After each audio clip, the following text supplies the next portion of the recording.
రెడ్డి లక్ష్మీనారాయణ గారు మనతో పాటు ఫోన్ లైన్లో సిద్ధంగా ఉన్నారు మాట్లాడడానికి. లక్ష్మీనారాయణ గారు నమస్తే అండి. నమస్తే అండి. రామోజీరావు గారి గురించి ఉన్న వార్త విని దిగ్భ్రాంతి చెందాను నేను. ఎందుకంటే ఒక సిన్సియారిటీకి, తర్వాత వచ్చేసి ఒక కొత్త విజన్ కి, ఆ తర్వాత స్వయంగా ఎలా నేతృత్వం వహించాలి, వీటన్నిటికీ కూడా వారు ఒక గొప్ప ఉదాహరణ. ఎందుకంటే వారు చేసిన ఈనాడు కావచ్చు, తర్వాత ఎలక్ట్రానిక్ మీడియా కావచ్చు, తర్వాత అనేక సంస్థలు కావచ్చు, వీటన్నిటిలో కూడా తనదంటూ ఒక మార్పు వేసుకొని అందరికీ ఆదర్శప్రాయం అయ్యారు.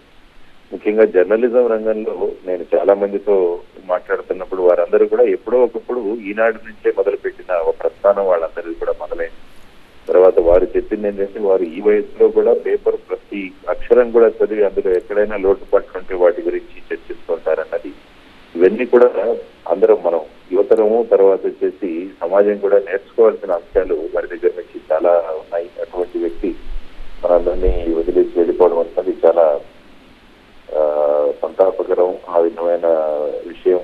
కాబట్టి వారి కుటుంబ సభ్యులందరికీ కూడా నేను ప్రగాఢ సానుభూతిని మీ ద్వారా తెలియజేస్తున్నాను. థ్యాంక్ యూ లక్ష్మీనారాయణ గారు.